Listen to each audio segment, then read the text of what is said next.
kali of course 2020 Mr Gadget iMac yes game changer olunaku olwaleero njagala okubaniriza ku channel yaffe n'enkola biri kwogata ne Sat TV nga tumaliza ekigunda tuba ne exclusive y'omututuufu gye tuleka waawo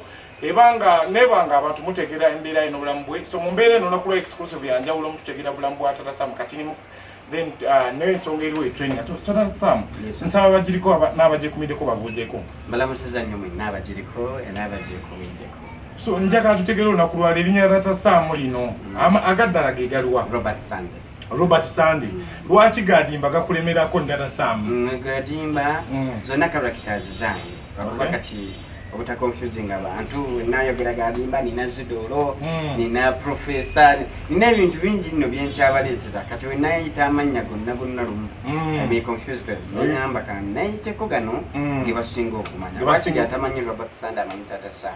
okay awo wenyini njagala tutundu Tata Sam nga tujjeko olugendo lwenyini olina omulimu gobadde okola okuleeta naddala oguli professional ng'oggyeko eri talent okuleeta ekyokulya mu maka go oba eri abaana bo ne family njagala tutundu olunaku lwaleero walabikidde ku mutimbagano Facebook handles ndishuwa gwazi running kati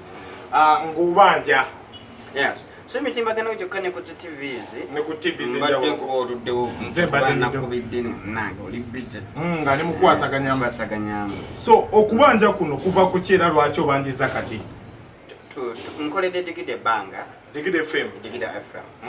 nga tuli bakozi balungi myaka emeka 8 years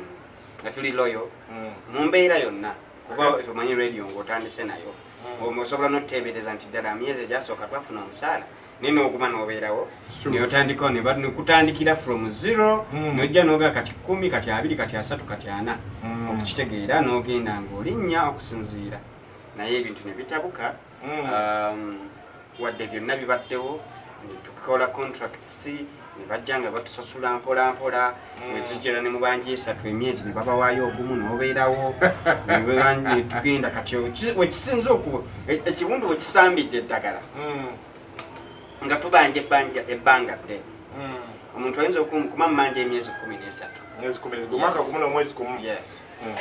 zijja zitya nti obeera obadde obanja myezi 5 kale obanja gumu naga tetukoze bulungi omwezi guno katubawe omwezi ogujja olwo gifuuse emeka wegituuka 2 nebaga linda mulindeko katono katusoke tukibyalinge ne ku bino tugire ne kino negifuuka emeka 3 wegifuuka 3 embeera ya renti netabuka kuba tetunazimba Kampala kituufu netabuka kati tulina option endala okujjako okujeya mu bakama abo bakama bange ndi buli kalenti ne bakuwaayo emitwalo 2 gendo sayininga ya 2 kale n'olwala ne bakuwaayo 10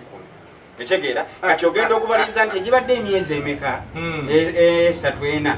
omwezi ogumu bagukutudde mu installments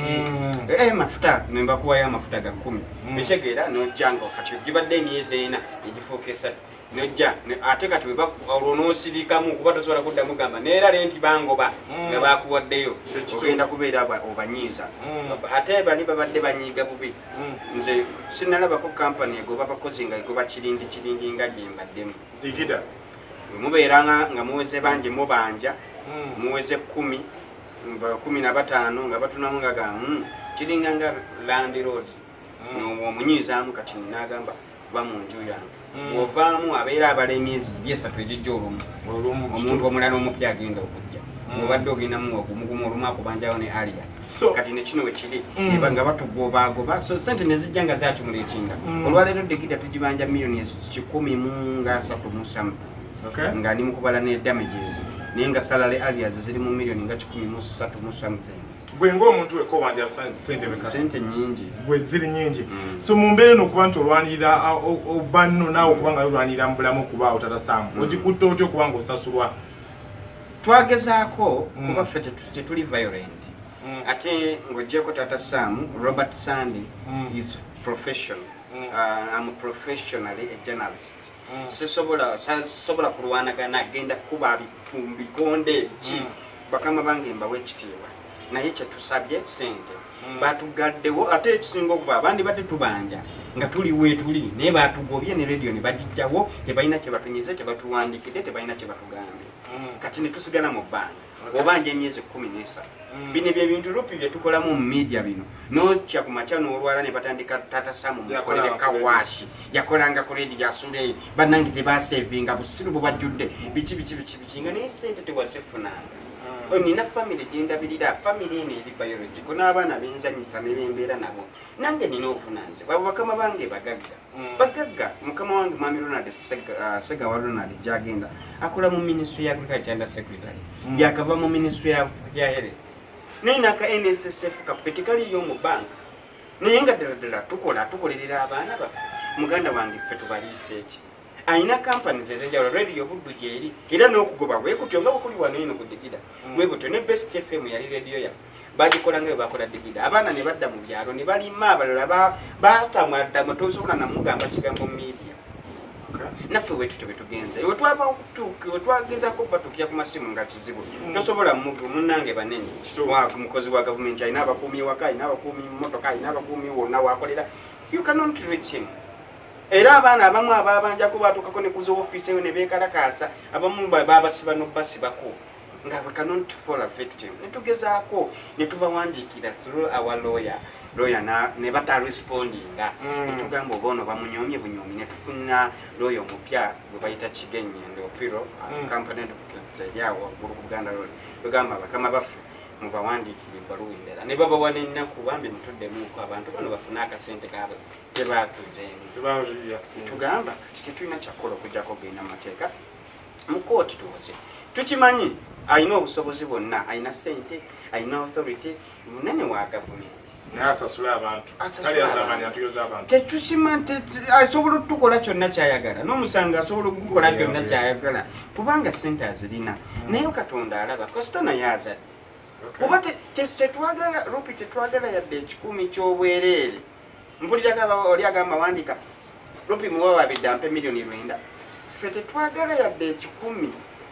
ekyobwereere twagala sente zetwakolerera bwekiri abamu abamanyi bombi so Tata Sam njagala tutunulire ojja mu limelight naki nzija mu limelight na radio yes radio cheyo Digida FM yenyini eyo yes Digida FM yakuleta mu limelight yes skits zitandika ddi oba comedian asamba ddi akajja okusinga radio amaanyi ate nno comedy muyiiza ku radio bwe mmala omuyiiza ku radio nfuna idea mukama wange lo manager wange Mwema Yambala amuwulira n'angamba omanyi tusobola okukola video mu audio ezo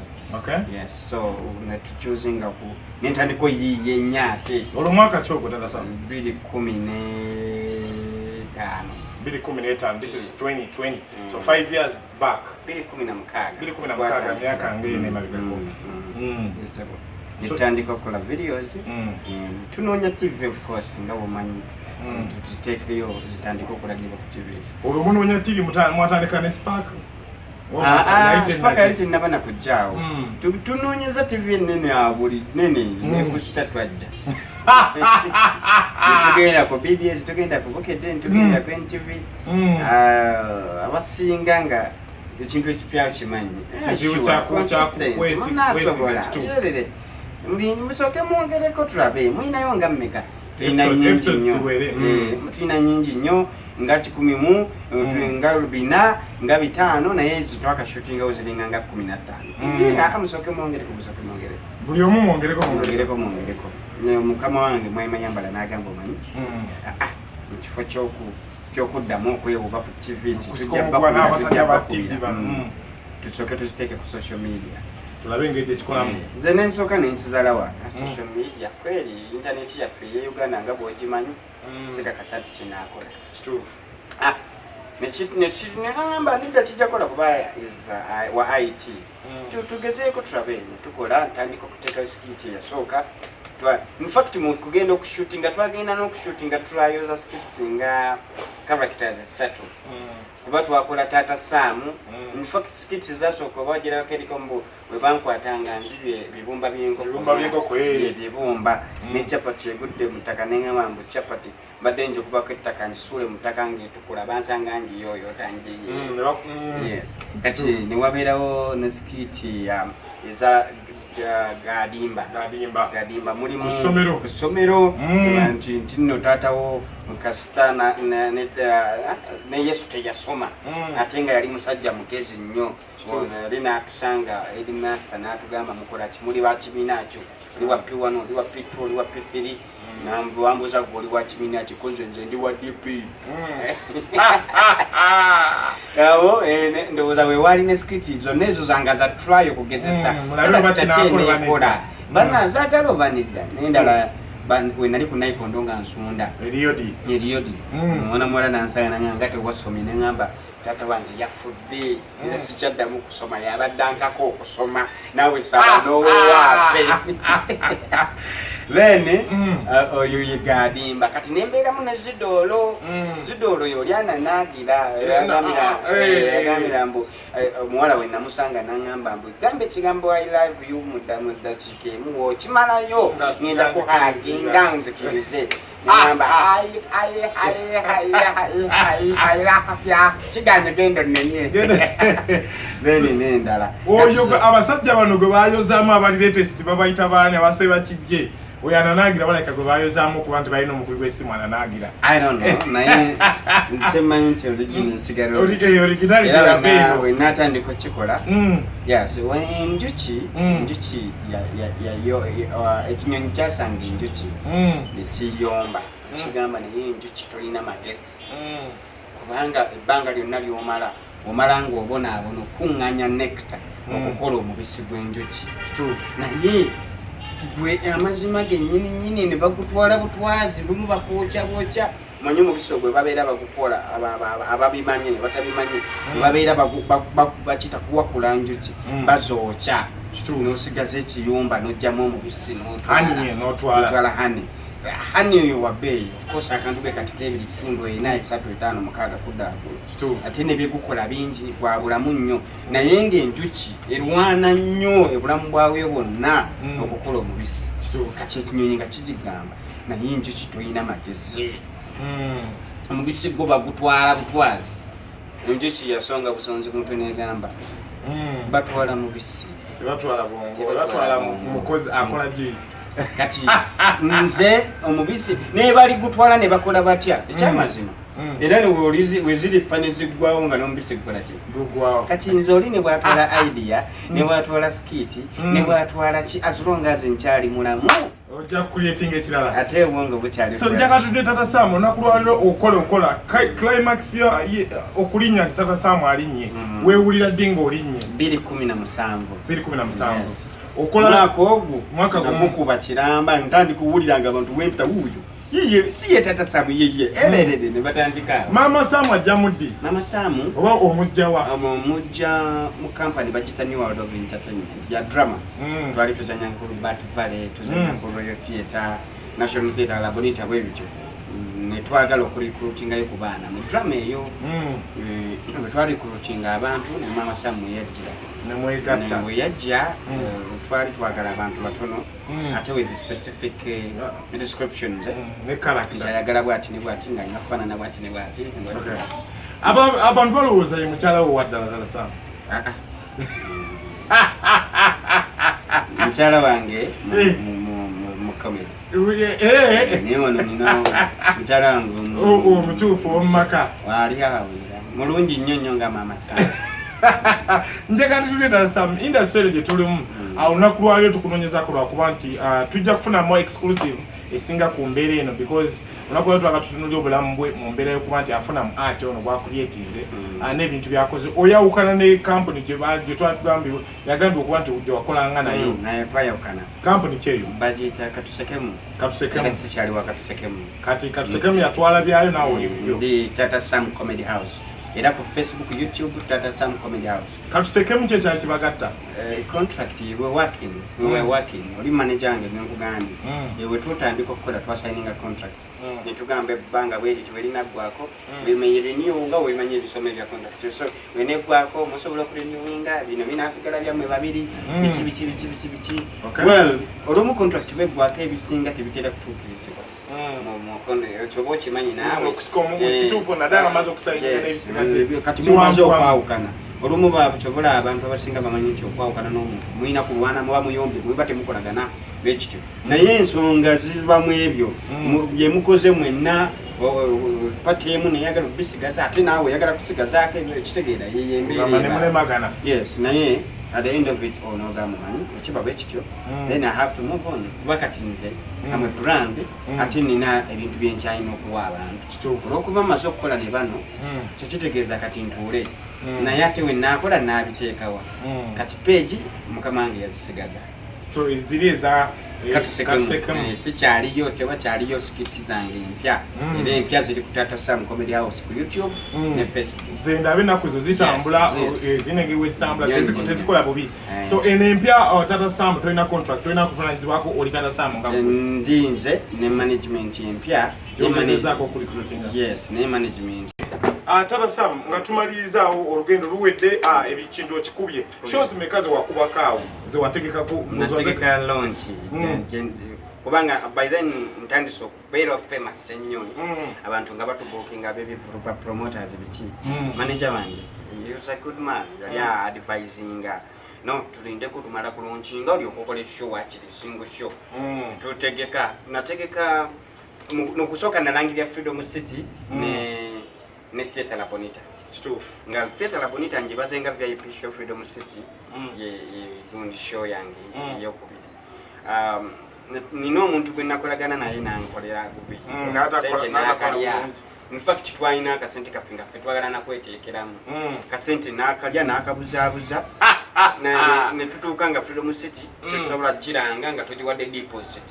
kyokka ba sponsors be twali tusuubiramu akasente nako tebajjukira abamu basasulanga ku shop ennyini abamu kwegamba nebiwanvu ne tulibireka ne tugamba tukole